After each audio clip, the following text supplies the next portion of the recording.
گزارے کیسے زندگی، آؤ علماء سے پوچھ لیں، آئے جو مشکل پیش کوئی، آؤ علماء سے پوچھ لیں۔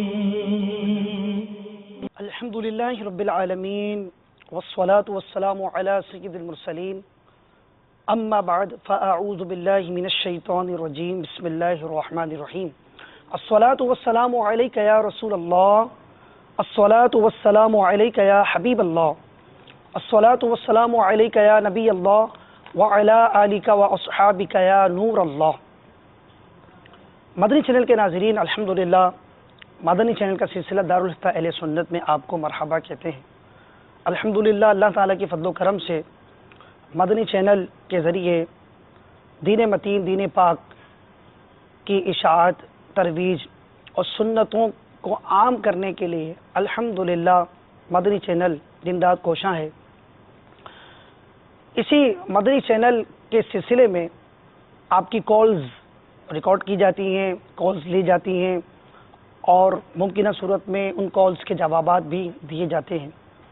آئیے اولا درود پاک کی فضیلت سنتے ہیں۔ ام المومنین حضرت سیدتنا عائشہ صدیقہ رضی اللہ تعالی عنہا سے روایت ہے، صاحب معراج محبوب رب بے نیاز صلی اللہ تعالی علیہ وآلہ وسلم نے ارشاد فرمایا، جب کوئی بندہ مجھ پر درود پاک پڑھتا ہے تو فرشتہ اس درود کو لے کر اوپر جاتا ہے اور اللہ عز و جل کی بارگاہ میں پہنچاتا ہے تو اللہ تعالی ارشاد فرماتا ہے، اس درود کو میرے بندے کی قبر میں لے جاؤ، یہ درود اپنے پڑھنے والے کے لیے استغفار کرتا رہے گا اور اس بندہ خاص کی آنکھیں اسے دیکھ کر ٹھنڈی ہوتی رہیں گی۔ صلو علی الحبیب صلی اللہ تعالی علی محمد صلی اللہ علیہ وآلہ وسلم۔ پیارے اسلامی بھائیوں، ہر نیک و جائز کام سے پہلے اچھی اچھی نیتیں کر لینا چاہیے۔ حدیث پاک میں آتا ہے، نیت المؤمن خیر من عملہ، مسلمان کی نیت اس کے عمل سے بہتر ہے، تو جتنی نیتیں زیادہ اتنا ثواب بھی زیادہ۔ آئیے اللہ تعالیٰ کی رضا کے لیے نیتیں کر لیں کہ سلسلہ اول تا آخر جو ہم دیکھیں گے اللہ تعالیٰ کی رضا کے لیے دیکھیں گے، ہمارا رب ہم سے راضی ہو جائے، علم دین حاصل کرنے کی نیت سے دیکھیں گے، اور ممکنہ صورت میں سوالات کے جوابات جو ہمیں ملیں گے وہ ہم اپنی ڈائری میں نوٹ کریں گے اور علم دین حاصل کر کے دوسروں کو بھی سکھائیں گے۔ صلو علی الحبیب کہا جائے گا، درود پاک پڑھیں گے۔ حضور والا مرحبا، ماشاءاللہ سلسلہ دارالفتہ اہل سنت میں الحمدللہ کالز لے کر رہنمائی کی جاتی ہے، اور یہ جو ایام چل رہے ہیں قربانی کے بھی دن قریب ہے، ایام قربانی قریب ہیں، جس میں عظیم سنت سیدنا ابراہیم خلیل اللہ علیہ نبینا علیہ الصلوۃ والسلام کی سنت جو کہ ہم پر صاحب استطاعت پر واجب ہے، اسے ادا کرنے کی سعادت حاصل ہوتی ہے۔ اور دوسری طرف دیکھیں تو پھر جا رہے ہیں اہل محبت کے قافلے، پھر آ رہا ہے یاد مدینہ حضور کا۔ دنیا بھر سے مسلمان رخت سفر تیار کر کے زاد راہ لے کر مکہ مکرمہ مدینہ طیبہ حاضر ہو رہے ہیں، تو کچھ نہ کچھ آج کی گفتگو میں وہ یادیں تازہ ہو جائیں گی۔ حضور والا اولاً آپ یہ ارشاد فرمائیں کہ قربانی کی تعریف کیا ہے، قربانی کسے کہتے ہیں، مدنی چینل کے ناظرین تاکہ اس سے محظوظ ہوں اور یہ ہمیں معلوم چل سکے کہ قربانی اسلام میں کیا کہلاتی ہے۔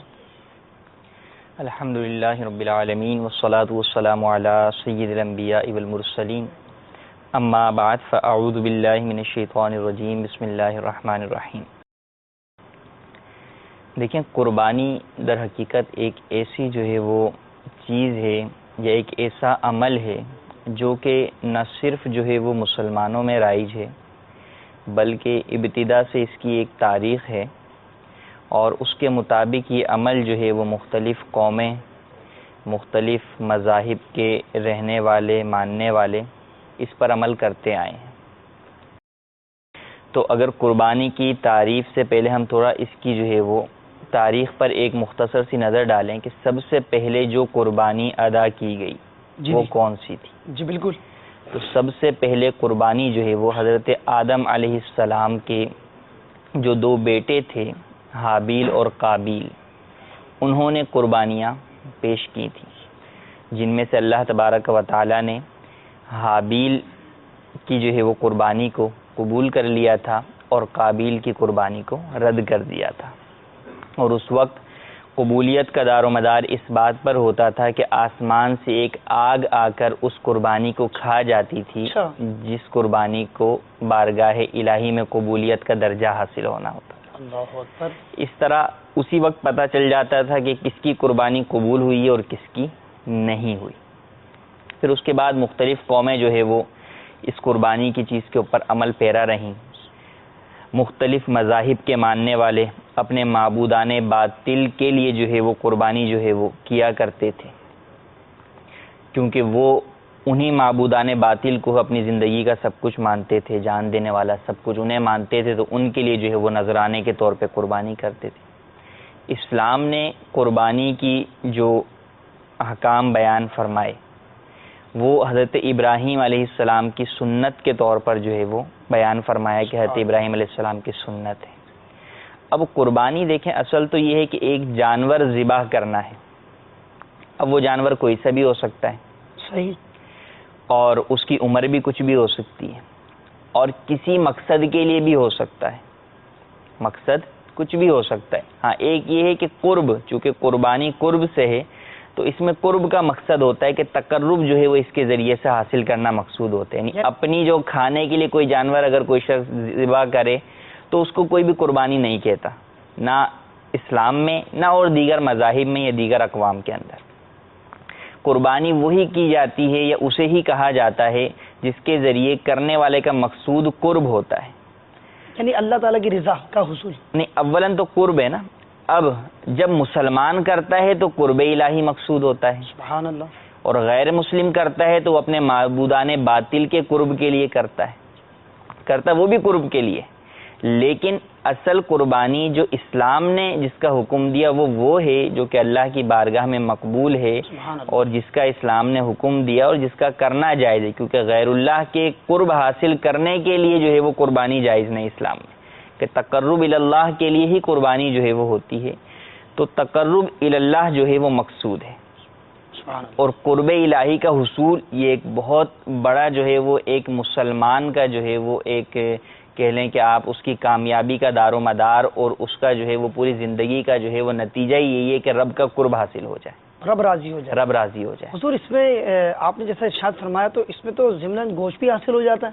جی تو وہ اس کا حاصل ہو جانا، اب گوشت بھی حاصل ہو جاتا ہے تو اللہ تبارک و تعالی نے قرآن مجید میں ارشاد فرمایا لن ینال اللہ لحومها ولا دماؤها ولکن ینالہ التقوی منکم، سبحان اللہ، کہ اللہ تبارک و تعالی کو تمہاری قربانیوں کا گوشت اور خون نہیں پہنچتا بلکہ اسے تو تمہارا تقوی پہنچتا ہے. سبحان اللہ. وہی تقوی جو تقرب اللہ کی اصل ہے، اخلاص اور اللہ تبارک و تعالی کا قرب حاصل کرنے کا جو پختہ نظریہ اور عقیدہ ہے، جس کی خاطر ایک مسلمان جو ہے وہ جانور کو ذبح کرتا ہے، یہ جو تقوی ہے یہ اللہ کی بارگاہ میں پہنچتا ہے اور اللہ تبارک و تعالی اسے قبول فرماتا ہے. اور امت محمدیہ علی صاحب الصلاۃ والسلام پر دیکھیں کرم کتنا ہے کہ اس امت کے لیے قربانی کا حکم دیا گیا. پچھلی امت میں جو قربانی ہوتی تھی ایک تو اس کو آسمانی آگ جو ہے وہ جلا دیتی تھی، یعنی جس کی قبول ہوئی تو اس کو قبولیت کا تو مجدہ ملا لیکن وہ قربانی سے انتفاع نہیں اٹھا سکتا، اس کے فائدے کے لیے کچھ نہ تھا اس میں. ٹھیک ہے، یہ فائدہ تھا کہ قرب الہی جو ہے وہ مل گیا اور قبولیت کا پتہ چل گیا، اور جس کی قبولیت نہیں ہوئی اسے بھی پتہ چل گیا کہ میری قبولیت نہیں ہوئی. تو ایک طریقے تھوڑی سی وہ بھی تھی شرمندگی کی بات بھی کہ اگر کسی جگہ پر دو بندے قربانی دیں اور ایک کی قبول ہو جائے ایک کی نہیں تو اب اس کو ندامت بھی ہو سکتا ہے، لوگوں کی جانب سے تان و تشنی کا نشانہ ہی بنے. لیکن اللہ تبارک و تعالی نے اس امت پر خصوصی یہ کرم کیا کہ اس امت کے جو ہے وہ عیبوں پر پردہ ڈالا. آپ علیہ الصلوۃ والسلام کے صدقے اس امت کے عیبوں پہ پردہ اس طرح ڈال رکھا کہ سب کی قربانیاں جو ہے وہ گویا کہ قبول فرما، ان معنوں میں کہ کسی کے عدم قبولیت کو ظاہر نہیں کیا. اور یہ ایک بہت بڑا وہ ہے، ورنہ اگر پچھلی امتوں کی جانب دیکھیں تو اگر وہ گناہ کرتے تھے تو ان کے دروازوں پر وہ گناہ لکھے ہوئے آ جایا کرتے تھے، اور ہم جو ہے وہ گناہ کرتے ہیں تو اللہ تبارک و تعالیٰ ان گناہوں کو جو ہے وہ چھپاتا ہے، مگر اس کے باوجود کہ وہاں تو یہ عالم ہے کہ ہمارے عیبوں کو چھپایا جا رہا ہے، اور یہاں یہ عالم ہے کہ ہم برسر اعلان جو ہے وہ گناہ کرتے ہیں۔ تو اب قربانی جو تقرب الی اللہ کے لیے ایک مسلمان کرتا ہے، اس کی اسلام نے پھر صورتیں بیان فرمائیں کہ جو سالانہ قربانی جو واجب ہوتی ہے صاحب استطاعت مسلمان پر، اس کا ذبح کرنا ایام نحر کے اندر ہو، 10، 11، 12 ذوالحجۃ الحرام، ٹھیک، اور اس کی عمریں بیان فرما دیں، اس کے جانور بیان کر دیے کہ وحشی جانور کی قربانی نہیں ہوگی بلکہ پالتو جانوروں کی قربانی ہوگی۔ پھر اس میں عمر بیان کر دی کہ ہر قسم کا جانور نہیں کر سکتے۔ تو اچھا، اب قربانی جو تقرب کے لیے کی جاتی وہ تو کوئی مرغی بھی کر سکتا تھا، تو منع کر دیا کہ نہیں، مرغی کی قربانی نہیں ہو سکتی۔ جی، یہ عام طور پر جو نا یہ جو بیٹھے ہوتے ہیں 4، 6، 5 جو چھٹیوں کے ایام ہوتے ہیں ان دنوں میں بیٹھتے ہیں، میں تو مرغی کی قربانی کر رہا ہوں، میں تو اس کی کر رہا ہوں، خرگوش کی، تو اس طرح کی گفتگو کرتے ہیں، حالانکہ جانور تو یہ بھی حلال ہے۔ جی تو اس بارے میں ایسا جو مذاق میں کہتے ہیں ان کے بارے میں کیا ارشاد ہے؟ دیکھیں، اصل یہ ہے کہ ہمارے ہاں یعنی ایک تو ہے مذاق، تمسخر، کسی کا تمسخر، کسی کا مذاق اڑانا، اس کو تو اسلام نے حرام کر دیا، قرآن میں بیان کر۔ اس کے علاوہ جو مزاح کی باتیں ہیں اس کے اندر بھی احادیث کی طرف اگر ہم نظر کریں تو ان کے اندر جھوٹ کی طرف نہیں جایا جاتا بلکہ سچائی کی طرف ہی ہے۔ البتہ اس کے پہلو دوسرے نکلتے ہیں تو ایک ظاہر پہلو کو چھوڑ کے دوسرا پہلو بعض میں مراد لیا گیا، لیکن خاص طور پر جو آج کل یہ وبا عام ہوتی جا رہی ہے کہ شاعر کو جو ہے وہ مذاق کا نشانہ بنایا جا رہا ہے، اسلام کو، دین کو، دینی افعال کو، دینی اشعار کو جو ہے وہ نشانہ بنایا جائے، اور کس کی جانب سے؟ مسلمان کی جانب سے۔ اچھا، قربانی کے جانور شاعر اللہ ہے؟ بالکل، قربانی کا جو جانور ہے اور جو خود قربانی ہے شاعر ہیں، سبحان اللہ، اور ان کی تعظیم تک کا حکم دیا گیا۔ تو شاعر اللہ ہیں، اور قربانی تو خود ایک شاعر ہے، شاعر اسلام کے اندر سے قربانی ہوتی۔ ابراہیم علیہ السلام کی جانب سے جو سنت ملی اس امت محمدیہ کو، اس اعتبار سے جو ہے یہ بہت بڑا شعار ہے، اس کے بند کرنے کی بھی ہرگز اجازت نہیں، بلکہ اگر کسی جگہ پر یہ بند کیا جائے گا تو وہاں پر مسلمانوں پر یہ لازم ہوگا کہ اس کے خلاف چارہ جوئی کر کے جو ہے وہ اس کو قائم کریں۔ حضور، اس میں قربانی کی جو حکمتیں ہیں، آیا جو کام ہوتا ہے جی اس کی کچھ حکمتیں ہوتی ہیں؟ اب یہ الگ بات ہے کہ ہمیں سمجھ میں آئے یا سمجھ میں نہ آئے، بالکل، وضو ہے اس کی حکمتیں ہیں، نماز ہے اس کی حکمتیں ہیں، بندہ بیمار ہو جاتا ہے تو بھی اس کی حکمتیں ہوتی ہیں، بے شک۔ تو قربانی میں کیا حکمتیں ہیں؟ دیکھیں، قربانی کے اندر اول حکمت تو یہ ہے کہ کفار جو عبادتیں اپنے معبودان باطل کے لیے کیا کرتے تھے، ان کے اندر کچھ بدنی عبادات تھیں جن میں سجدہ تھا، ٹھیک ہے، اور ایک دوسری عبادت جو مالی عبادات تھیں، ان کے اندر ایک واضح جو عبادت تھی وہ تھی قربانی، کہ وہ اپنے معبودان باطل کے لیے قربانی کیا کرتے۔ تو اسلام نے غیر اللہ کے لیے کی جانے والی ساری عبادتوں کے اندر مسلمان کو یہ حکم دیا کہ وہ اللہ کے لیے کرے۔ سبحان اللہ، سبحان اللہ۔ تو ایک تو سب سے پہلا نقطہ نظر ہمارا یہی ہونا چاہیے کہ ہم جو یہ عبادت کر رہے ہیں تو اس میں جیسے کہ قرآن میں فرمایا ان صلاتی و نسکی و محیای و مماتی للہ رب العالمین، کہ میری نماز، میرا قربانی، میرا جینا مرنا سب کچھ اللہ تعالیٰ کے لیے۔ تو یہ کانسیپٹ پیدا کرنا اور اس چیز کو جو ہے وہ قائم رکھنا کہ میرا ہر عمل جو بھی عبادت کی غرض سے ہے وہ رب کے لیے، اچھا، کسی اور کے لیے۔ قربان ذبح کے وقت بھی جو ہے وہ دعا جب پڑھتے ہیں بعد میں، تو یہ آپ نے جو قرآن پاک کی آیت کا جو ذکر فرمایا، تلاوت کی، اسے پڑھا جاتا ہے، جی جی، تو یعنی اس وقت بھی یہ اس بات کا اظہار کرنا ہوتا ہے کہ مولا یہ جو اپنی قربانی کر رہا ہوں یہ تیرے لیے۔ سبحان اللہ۔ تو ایک تو یہ پہلو ہے، ٹھیک ہے۔ دوسرا یہ ہے کہ قربانی کے ذریعے جو بندہ یہ قربانی سالانہ قربانی کرتا ہے، جو پورے سال اللہ تبارک و تعالی نے اس کو زندگی بخشی، سبحان اللہ، اس کے شکر میں یہ قربانی ادا کرتا ہے، سبحان اللہ، اپنی جان کے بدلے میں گویا ایک جان کو ذبح کرتا ہے رب کی بارگاہ کے اندر کہ مولا تو نے مجھے جو پورا سال زندہ رکھا، اس کے شکر کے اندر یہ قربانی ادا کرتا ہوں۔ سبحان اللہ۔ اور پھر یہ کہ قربانی در حقیقت مسلمان کو اس بات کی طرف آمادہ کرتی ہے کہ اگر آج اپنا جو ہے ہاتھ سے اپنا عزیز ترین مال ذبح کرنا، خرچ کرنا اور ذبح کرنے میں فرق ہے سر۔ اللہ، وضاحت فرمائیں اس کی۔ یعنی ایک یہ کہ آپ مال جو ہے وہ خرچ کیے جا رہے ہیں. جیسے اس میں یہ عرض کروں کہ جیسا کہ قربانی کے دنوں میں سالہ گزشتہ میں ہمارے ملک عزیز پاکستان میں سیلاب آ گیا یا کچھ ایسے مسائل ہو گئے تو کچھ جو ہے نا وہ باتیں سننے کو ملی، بھائی اس سال جو ہے مسلمان قربانی نہ کریں، اللہ تعالیٰ دلوں کے حال جانتا ہے، یہ پیسہ بجائے قربانی کے وہاں غریبوں کی امداد کی بھیج دے، تو اللہ تو نیتیں جانتا ہے. تو اس بارے میں بتائیں کہ اب کوئی یہ سوچے کہ ظہر کی 4 رکعت فرض ہے تو میں کیوں نہ رب کو راضی کرنے کے لیے 8 ایک ساتھ پڑھ لوں، 6 پڑھ لوں، 5 پڑھ لوں. تو اس کا وضاحت فرمائیں کہ آیا رب کی رضا کا حصول کا طریقہ کار کیا ہے؟ دیکھیں اصل یہ ہے کہ اللہ تبارک و تعالیٰ کے ہر حکم کے پیچھے حکمت ہے، کیونکہ وہ حکیم ہے اور حکیم کا کوئی حکم حکمت سے خالی نہیں ہوتا. لیکن وہ حکمت آپ کی عقل میں سمجھ آئے، ہماری عقل میں آئے، یہ ضروری نہیں، کیونکہ ہماری عقلیں بہت ناقص ہیں، ہم ممکن ہے اس حکمت تک پہنچ ہی نہیں پا رہے ہوں. لیکن جو علماء نے حکمتیں بیان کی وہ بھی ایسی ہیں کہ واقعی سمجھ آتا ہے کہ یہ چیز جو ہے وہ بند نہیں ہونی چاہیے. اب جو افراد جو ہے وہ اس چیز کی بات کر رہے ہیں کہ جناب جو ہے وہ قربانی بند کر کے دوسری جگہ جو ہے وہ پیسہ لگایا جائے، تو کیا صرف ایک قربانی ہی ملی تھی؟ شادی بیاہ نہیں ہے، سجاوٹ نہیں ہے، دیگر ساری چیزیں نہیں ہیں. اچھا پھر کل کو اگر وہ یہ کہہ رہے ہیں تو پھر وہ یہ بھی کہیں گے کہ جناب نماز کے اندر جو ہے وہ اتنا سارا وقت لگ جاتا ہے 5 وقت کی نماز اور ایک میں، مزدور اپنا وزن اٹھا، ایک غریب آدمی بغیر سواری کے اپنا وزن لے کے تو آپ جو ہے اس کا وزن اٹھوا دیں گھر پہ. تو یہ ساری باتیں جو ہے وہ اسلام سے دور کرنے کے لیے اور جو ہے وہ اللہ تبارک و تعالیٰ کی عبادت سے روکنے کے لیے جو ہے وہ ہیلے بہانے نکالنے والی بات ہیں. ورنہ جو یہ افراد کہتے ہیں انہوں نے خود کتنا جو ہے وہ سیلاب کے لیے دیگر کاموں کے لیے اپنا مال میں سے دے دیا، یا اپنا کتنا کھانا پینا کم کر لیا کہ چکن کھاتے تو دال پہ آ گئے، یا بھوکے رہ گئے روزہ رکھ لیا تو خود کتنا کر لیا.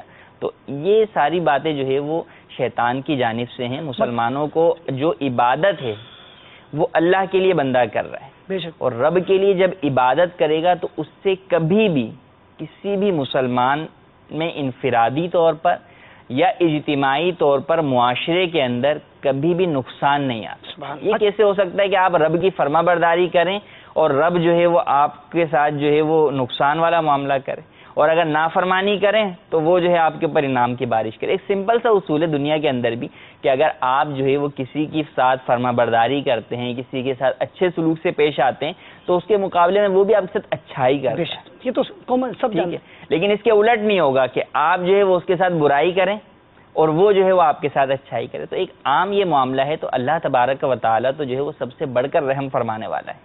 تو اللہ تبارک و تعالیٰ سے یہ بات جو ہے وہ کہاں تصور ہے؟ تو یہ کانسیپٹ ہی غلط ہے کہ ہم جو ہے وہ اگر عبادت کی طرف جائیں یا اسلامی اعمال اور احکام پر عمل کریں تو اس کی وجہ سے ہمیں انفرادی طور پر، معاشی طور پر یا معاشرتی طور کے اوپر جو ہے وہ ہمیں پرابلمز کا سامنا کرنا پڑے گا. ایسا ہرگز نہیں، ہم نے یہ سوچ رکھا ہے. مدنی چینل کے ناظرین، الحمدللہ ہم نے جو ہے اچھی وضاحت سنی، تو ہمیں یہ سوچ لینا چاہیے اور اپنے ذہن و دماغ میں، دل و دماغ میں اس کو راسخ کر لینا چاہیے کہ اللہ تبارک و تعالی رزق دینے والا ہے، وہ رزاق ہے، وہ بے یار و مددگار نہیں چھوڑتا. سچا توکل، پکا توکل رب تعالیٰ کی ذات پر کرنا چاہیے. اور قربانی کے دن ہو تو غریبوں کی مدد کا یہ بھی تو طریقہ ہو سکتا ہے نا کہ قربانی کر کے وہ گوشت کے ذریعے پڑوس میں ادھر ادھر ہی دیا گیا کہ آپ اپنے گوشت کا جو قربانی کا جانور ہے اس کے 3 حصے کریں. ایک حصہ جو ہے وہ آپ فقراء میں صرف کریں، ایک حصہ رشتہ داروں میں صرف کریں، اور ایک حصہ جو ہے وہ اپنے لیے جو ہے وہ رکھیں. اب جن کو زیادہ جو ہے وہ صدقہ کرنا ہے تو ان کے لیے مکمل صدقہ کرنا بھی منع نہیں ہے، وہ اپنا پورا گوشت جو ہے وہ صدقہ کر دیں. یعنی مکمل قربانی ضرور کریں. مفتی احمد یار خان نعیمی رحمۃ اللہ تعالی علیہ نے بڑی پیاری بات ارشاد فرمائی، فرمایا جس قوم نے کبھی خون نہ دیکھا ہو نا وہ کبھی جنگ نہیں کر سکتی. اللہ، مسلمان کے ذریعے سے جو ذبح ہوتا ہے، ایک جب جان ذبح ہو رہی ہے نا، جو میں کہہ رہا تھا نا، فرق ہے پیسہ خرچ کرنے میں اور ذبح کرنے کے اندر، کہ پیسہ خرچ کرنے میں جان نہیں جا رہی، مال جا رہا ہے. اچھا جا تو مال اس میں بھی رہا ہے ٹھیک، لیکن آپ اپنے ہاتھوں سے ایک جان کو رب کی بارگاہ میں پیش کر رہے ہیں. تو اس کے ذبح کے اندر جو تصور ہے اور اس میں تصور جو قائم کرنے کا کہا گیا کہ اپنے نفس امارہ کو ذبح کرنے کا تصور کرے کہ میں اپنے نفس کو ذبح کر رہا ہوں، کہ نفسانی خواہشات پر نہیں چلوں گا. اور یہ کہ میں جو اس جانور کو ذبح کر رہا ہوں، کل کو اگر کسی وقت اسلام کو میری ضرورت پڑی تو میں اپنی گردن کو بھی اسلام کی بارگاہ میں پیش کرنے سے جو ہے پس و پیش نہیں کروں گا. تو اب یہ کہ اب ہم نے جو عبادت کو عبادت کی غرض سے ادا کتنا کر رہے ہیں، یہ ایک جو ہے وہ میٹر ہے الگ سے، کہ ہمارے ہاں بہت ساری عبادات رواج بن گئی ہیں، رسم بن گئی ہیں. اس کا جو کانسیپٹ ہے کہ کس لیے مجھے یہ عبادت کرنی چاہیے یا یہ میں عبادت کیوں کر رہا ہوں، اس چیز کو ذہنوں میں راسخ رکھنا چاہیے تاکہ عبادت کا ذوق حاصل ہو اور اس سے جو حاصل ہونے والے فوائد ہیں وہ خاطر خواہ جو ہے وہ آپ کو حاصل ہو سکیں جب آپ اس پس منظر کو سامنے رکھتے ہوئے قربانی کریں. جزاک اللہ. حضور کالز کی طرف چلتے ہیں. مدنی چینل کے ناظرین منتظر ہوں گے کہ ہماری کالز کے جوابات بھی ہمیں ملیں. جی کال دے دیجیے. السلام علیکم ورحمۃ اللہ وبرکاتہ. وعلیکم السلام ورحمۃ اللہ وبرکاتہ. شوکت حسین اتاری ملتان شریف قادر پراما سے عرض کر رہا ہوں. میرا مفتی صاحب کی بارگاہ میں یہ سوال ہے کہ خصی بکرے کی قربانی کرنا کیسا ہے، اور یہ بھی وضاحت فرما دیں کہ ایک بکرے کو خصی کروایا گیا جبکہ وہ خصی ہوا ہی نہیں، اب وہ کوئی ایسا اس میں کمی رہ گئی جس کی وجہ سے زخم ہوا اور وہ بکرے کا ایک کپورا ضائع ہو گیا، اس بکرے کی قربانی ہوگی کہ نہیں ہوگی؟ جی مزید کال دے دیں. السلام علیکم ورحمۃ اللہ وبرکاتہ. وعلیکم السلام ورحمۃ اللہ وبرکاتہ. میرا سوال یہ ہے کہ میں نے نیت کی ہے کہ 4 حصے ملنے کی، اور ایک طرف ہے کسی غریب لڑکی کی شادی. کیا یہ مناسب ہے کہ میں 2 حصوں کی قربانی دوں گائے میں، اور بقایا 2 حصوں کے جو پیسے ہوں وہ پیسے میں اپنی غریب بہن کی شادی میں دے سکتا ہوں؟ برائے کرم کا جواب دیں مجھے. جزاک اللہ. جی مزید کال دے دیں. السلام علیکم ورحمۃ اللہ وبرکاتہ. وعلیکم السلام ورحمۃ اللہ وبرکاتہ. اجازت تاری سردار آباد سے عرض کر رہا ہوں. اگر امی بھائی نے امام کو رکوع میں پایا، اب وہ تکبیر تحریمہ کہہ کر کتنی دیر قیام کرے رکوع میں جائے؟ مزید کال دے دیں. السلام علیکم ورحمۃ اللہ وبرکاتہ. وعلیکم السلام ورحمۃ اللہ وبرکاتہ. عارف میں بس بول رہا ہوں چکوال سے. سوال میرا یہ ہے کہ قربانی طاق حصوں میں ہی ہو سکتی ہے یا کہ جفت میں بھی ہوتی ہے؟ ٹھیک جزاک اللہ. مزید کال دے دیں.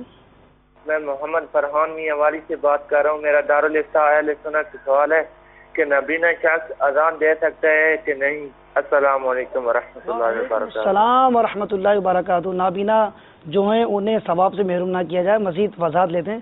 جی حضور والا آخری جو ہمارے بھائی نے فرحان بھائی نے پوچھا ہے، نابینا اذان دے سکتا ہے یا نہیں؟ ارشاد فرمائیے.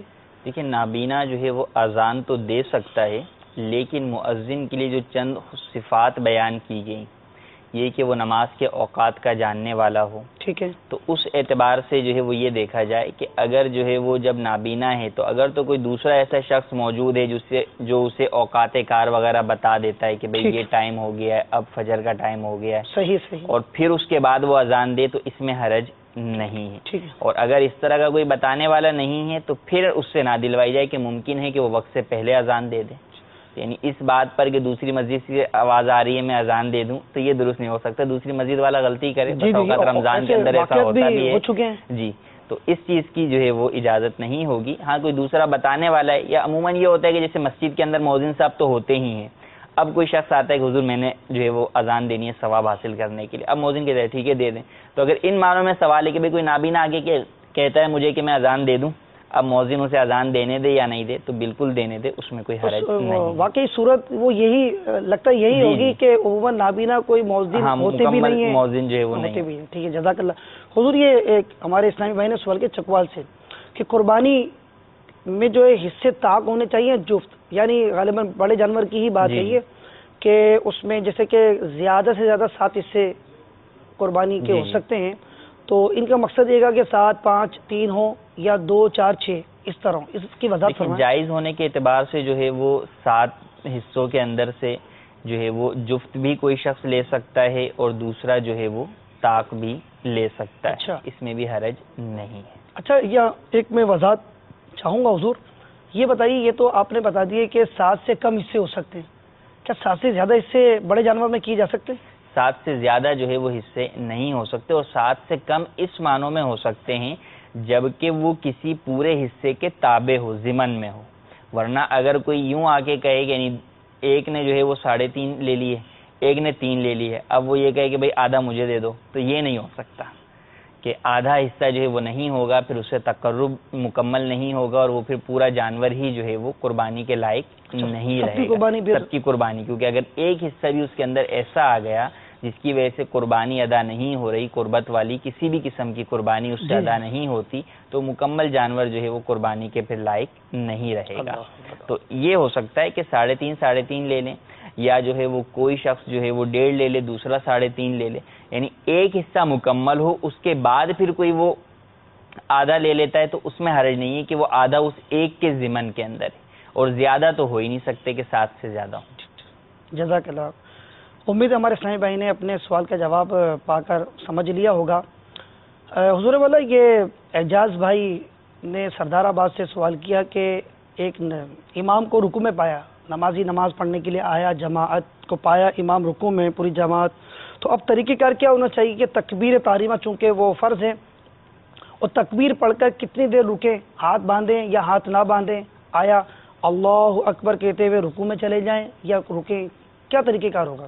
دیکھیں، جب جو ہے وہ نماز کے اندر مسجد میں آئے مثال کے طور پہ اور امام صاحب جو ہے وہ رکوع کے اندر ہیں، جی، تو اب تکبیر تحریمہ جو کہ شرط نماز بھی ہے اور فرض نماز بھی، ٹھیک ہے، اور فرض نماز کے اندر چونکہ قیام جو ہے وہ فرض ہے، تکبیر تحریمہ بھی فرض ہے اور قیام بھی فرض ہے، تو اب جو شخص آیا ہے اس پر یہ لازم ہے کہ کم از کم وہ تکبیر تحریمہ کھڑے ہو کر باندھے۔ کھڑے ہو کر باندھنے سے مراد یہ ہے کہ تکبیر تحریمہ کا جب اللہ اکبر کہے تو اس کا را ختم ہونے تک وہ کھڑا ہی رہے، ٹھیک ہے، رکوع میں نہ پہنچ جائے۔ یہ نہ ہو کہ اللہ تو جو ہے وہ اس نے کھڑے ہو کر کہا اور اکبر جو ہے وہ رکوع میں پہنچ کر کہا، تو اس صورت کے اندر کیا ہوگا، تکبیر تحریمہ قیام کی حالت میں نہیں ہوگی تو نماز شروع نہیں ہوگی۔ ہاں، کھڑے ہو کر اللہ اکبر کہہ لیا تو ہاتھ باندھنا یا اس کے بعد کچھ لمحے رکنا یہ ضروری نہیں۔ ہاں، یہ ہے کہ اب اگر اسے اس بات کا ہے کہ اگر میں آیا ہوں اور میں ثنا پڑھ سکتا ہوں امام کے رکوع سے سر اٹھانے سے پہلے تک، تو اس کے لیے یہ ہے کہ یہ ثنا پڑھ لے اور پھر اس کے بعد رکوع میں جائے، لیکن عموماً اتنا وقت جو ہے وہ نہیں ہوتا۔ ہاں، یہ ہے کہ کہیں پر جو ہے وہ طویل ہو رہی ہو یا صلاۃ التسبیح کی نماز ہو رہی ہے مثال کے طور پہ، تب اس میں پتہ ہے کہ بھئی اب تو ٹائم لگے گا، ابھی امام صاحب گئے، میں ثنا پڑھ کے بھی شامل ہو سکتا ہوں۔ میں نے ایک بار جو ہے کہ باہر شریعت کا یہ مسئلے پر سوچتے ہوئے کوشش کرنا چاہیے کہ جب کوئی مسئلہ پوچھتا ہے اسے بتایا جاتا ہے تو آیا یہ ممکن ہے پریکٹیکل طور پر یا نہیں، تو میں نے کوشش کری تو میں ناکام ہو گیا۔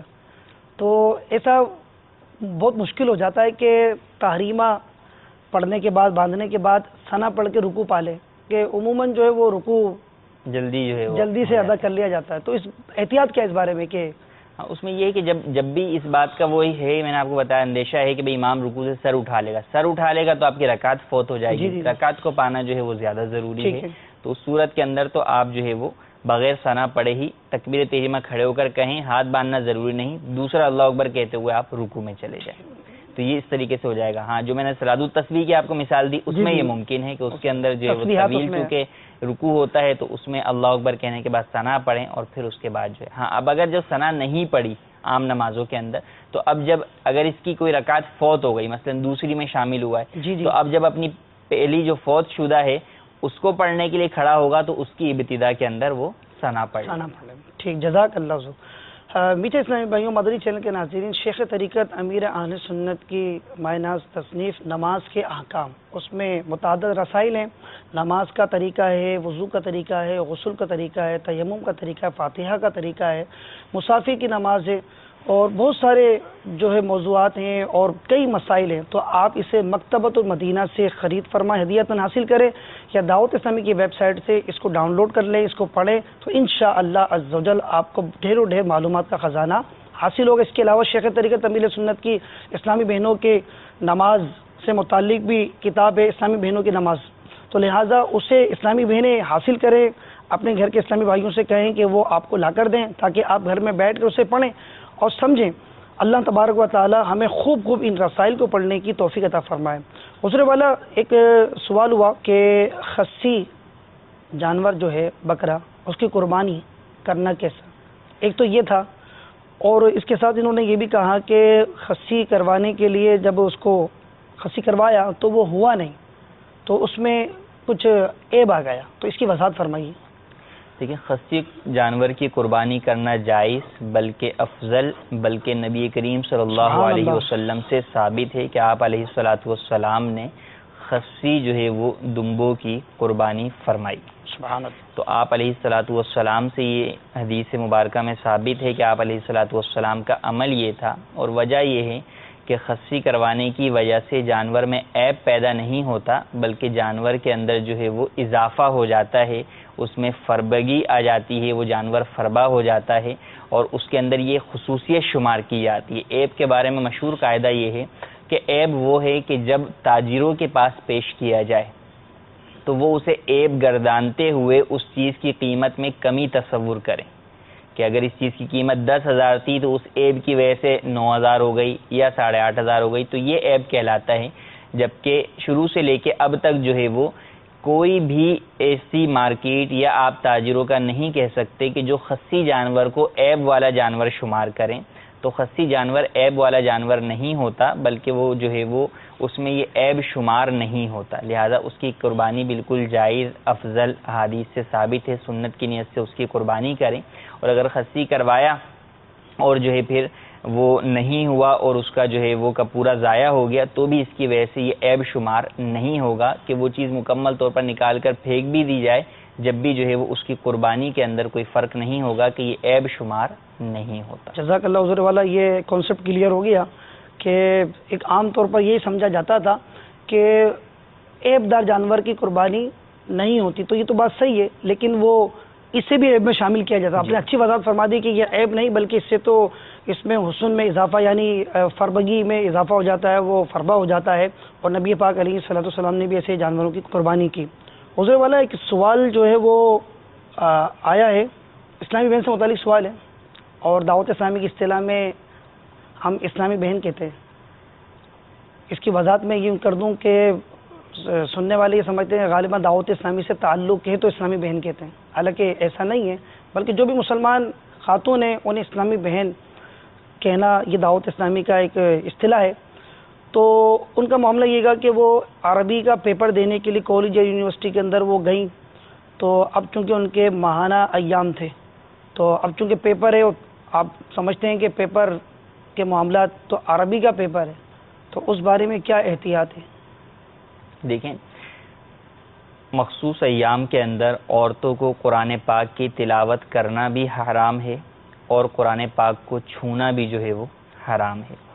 تو اب عربی کے پیپر کے اندر جو ہے وہ آیات کی تحریر، اس کی اجازت نہیں ہے کہ آیات طیبات کی تحریر یا اس کے اوپر جو ہے وہ ہاتھ رکھنا، یا جو پیپر آیا ہوا ہے اس کے اندر لکھی ہوئی ہیں اسے چھونا، جہاں پر جو ہے وہ آیات لکھی ہوئی ہیں اس کی اجازت نہیں ہے۔ اس کے علاوہ احادیث طیبہ وغیرہ یا جو ہے وہ دیگر عربی گرامر کے اعتبار سے جو چیز ہے اس کو جو ہے وہ لکھ بھی سکتی ہیں، پڑھ بھی سکتی ہیں۔ ہاں، احادیث کے اندر بھی بعض اوقات جو ہے وہ بیچ کے اندر کوئی آیت مبارکہ کوڈ کی ہوئی ہوتی ہے، تو اس کو بھی جو ہے اس حوالے سے بھی احتیاط کرنا لازم اور ضروری ہے۔ یعنی آیت، جیسے یہ پرچہ ہے، سواریہ پرچہ، تو اب سواریہ پرچے میں آیت لکھی ہے تو سائٹوں سے پکڑنا سائڈوں سے پکڑ سکتے ہیں، یعنی جبکہ اس میں صرف ٹوٹلی آیتیں نہیں لکھی ہوئی، ٹوٹل آیتیں ہوں گی بھی نہیں، عربی کا پیپر تو اس میں دیگر چیزیں بھی ہوں گی۔ اگر کسی پرچے پہ ٹوٹل آیات ہی لکھی ہوئی ہیں تو اس کو تو آپ چھو بھی نہیں سکتے، نہ سائڈ سے نہ کہیں سے، سوالات میں ایسا نہیں ہوتا۔ ہاں، اور اگر جو ہے وہ ہے کہ مختلف چیزیں لکھی ہوئی ہیں، ایک جگہ پر آیت لکھی ہے تو اب جہاں آیت لکھی ہوئی ہے وہاں پر اور اس کے بیک پر اسی جگہ پر اس کو آپ چھو نہیں سکتے کہ وہ چھونا جائے۔ اچھا، اس کے علاوہ وہ پھر وہ چوائس بھی تو ہوتی ہے نا، اختیار ہوتا ہے۔ جی، اختیار ہوتا ہے، تو اس کے اندر جو ہے وہ قرآن آیت والے جو ترجمہ ہو اس کو چھوڑ کر بقیہ کا پیپر دے دیا جائے، ترجمے کو بھی جو ہے وہ چھونے کی اجازت نہیں ہے۔ جزاک۔ ہمارا اسلام کتنا پیارا دین ہے کہ ہمیں کسی کا محتاج نہیں چھوڑا، تمام گوشوں پر رہنمائی فرمائی اور اس کا حل ارشاد فرمایا۔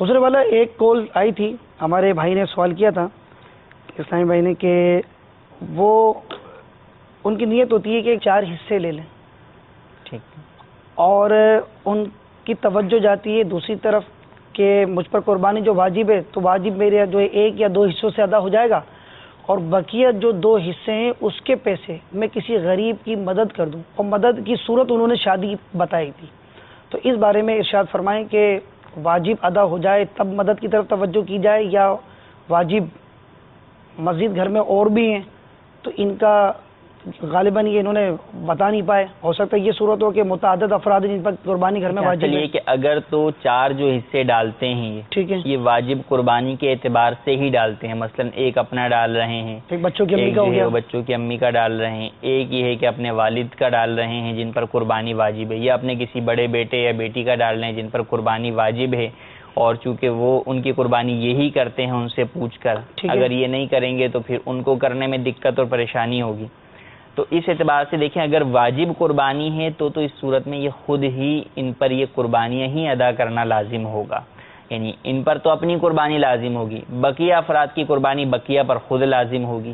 لیکن اگر ان کی قربانی یہ کریں گے تو اس صورت میں ان کی اجازت سے کریں گے، اور پتہ ہے کہ اگر یہ نہیں کریں گے تو وہ نہیں کریں گے، یہ بھی مدد ہے، تو یہ بھی مدد ہے، اور یہ واجب کی ادائیگی کے اندر مدد ہے. سبحان اللہ. تو یہ مدد اس کے مقابلے میں زیادہ جو ہے وہ بہتر ہے، ٹھیک، اس جزاک پر اللہ. عمل کریں. دوسرا یہ ہے کہ اگر نفل قربانی ہے، ایک واجب کا حصہ ڈالتے ہیں، بقیہ 3 نفل کے حساب سے ڈالتے ہیں، تو اس میں بھی عرض یہ ہے کہ نبی کریم صلی اللہ علیہ وسلم کی حدیث مبارکہ جس میں ارشاد فرمایا کہ ایام نہر کے اندر کوئی روپیہ جو قربانی کے لیے خرچ کیا جائے اس سے زیادہ کوئی اور دوسرا روپیہ پیارا نہیں. اللہ اکبر، سبحان. یعنی اس تو حدیث اب پاک کو چونکہ دیکھیں، کرنے والا جو یہ کام کر رہے ہیں یا جنہوں نے یہ سوال کیا ہے، مقصد ان کا ادھر بھی ثواب ہے اور ادھر بھی ثواب ہے. اب ثواب زیادہ کس طرف ہے؟ تو ثواب زیادہ جو ہے وہ قربانی کے اندر خرچ کرنے پر، اس لیے کہ علماء نے فرمایا کہ عام طور پہ صدقہ کرنا یہ تو نفلی صدقہ ہے، تطوع محض ہے، اور قربانی کرنا وہ یا تو واجب ہوگی، اور اگر نفلی قربانی بھی ہے تو بھی سنت کا کم ہے، اور سنت کا درجہ نفل سے جو ہے وہ زیادہ ہے. تو اس اعتبار سے اب یہ ہے کہ مدد بھی کرنی چاہیے، تو اگر تو دیگر مال ہے تو اس سے مدد کر دیں، اور اگر نہیں ہے تو یہ بھی ہو سکتا ہے، اور یہ زیادہ بہتر ہے کہ اگر ویسے بھی کسی کی مدد کرنی ہے. عموماً ہمارے ہاں جو شادی کا نظام ہے یا رواج ہے اس کے اندر یہ دیکھا جاتا ہے کہ جب آپ اگر کسی غریب کی بھی مدد کریں نا تو یہ دیکھنے میں آتا ہے کہ کتنا غریب سے غریب کیوں نہ ہو، معاشرے کی وجہ سے وہ جب شادی کرتا ہے تو وہ گناہوں کے اندر مبتلا ہو جاتا ہے. تو یہ نہ ہو کہ کہیں آپ کا دیا ہوا پیسہ جو آپ نے امداد کے طور پر دیا ہے وہ گناہ میں صرف ہو رہا ہو. تو اس میں ایسے ذرائع اختیار کریں کہ کم از کم آپ کا پیسہ گناہ کی طرف نہ جائے. سامان خرید کر دے دیا، سامان خرید کر. تو اب یہ کر سکتے ہیں کہ بھئی 4 حصے لیں، 2 حصوں کا 3 حصے جو نفلی ان کا وہ ہے اس کا گوشت جو ہے وہ اس کے کھانا بنوا کر دے دیں اسے. سبحان اللہ، بہت پیاری بات ارشاد فرمائی. تو اس میں جو ہے وہ اس کی شادی کے اعتبار سے ہیلپ بھی ہو جائے گی، اور جو ہے وہ ان کو دونوں ثواب مل جائیں گے، قربانی کا بھی مل جائے گا، آگے مزید مدد کرنے کا بھی ثواب. جزاکم اللہ خیر، بڑی پیاری بات ارشاد فرمائی. مدنی چینل کے ناظرین اگر سوچیں، اچھا اگر سوچ ذہن میں پیدا نہ ہو، اب آپ مدنی چینل دیکھ رہے ہیں، ماشاءاللہ سلسلے میں شامل ہیں، سوچ رہے ہیں یہ تو بڑی پیاری بات مفتی صاحب نے ارشاد فرمائی، تو ہم ایسی سوچ کیسے لائیں؟ ہمیں تو یاد ہی نہیں رہتا، ہم تو بھول جاتے ہیں، تو بہت کچھ بھول جاتے ہیں. تو ٹھیک ہے، آپ بھول جاتے ہیں نا، تو آپ ان سے پوچھیں جو اللہ تعالیٰ نے جن کو علم عطا فرمایا ہے. فاسألوا اہل الذکر ان کنتم لا تعلمون. تو آپ دارالفتہ اہل سنت سے رابطہ کیجئے، نمبرز حاصل کریں، اپنے پاس نمبر رکھیے، دارالفتہ کے ایڈریس معلوم کریں اپنے شہر میں جہاں رہتے ہیں. دارالفتہ اہل سنت کے سلسلے کا وقت جو ہے وہ اختتام پر پہنچا، بہت کچھ باقی رہا لیکن وقت اجازت نہیں دے رہا. انشاءاللہ عز و جل آئندہ سلسلے میں گفتگو کو کنٹینیو کریں گے. اللہ تبارک و تعالی ہمیں عمل کی سعادت عطا فرمائے. آمین بجاہ النبی الامین صلی اللہ تعالی علیہ وآلہ وسلم. صلو علی الحبیب صلی اللہ تعالی. گزارے کیسے زندگی، آؤ علماء سے پوچھ لیں، آئے جو مشکل پیش کوئی، آؤ علماء سے پوچھ لیں.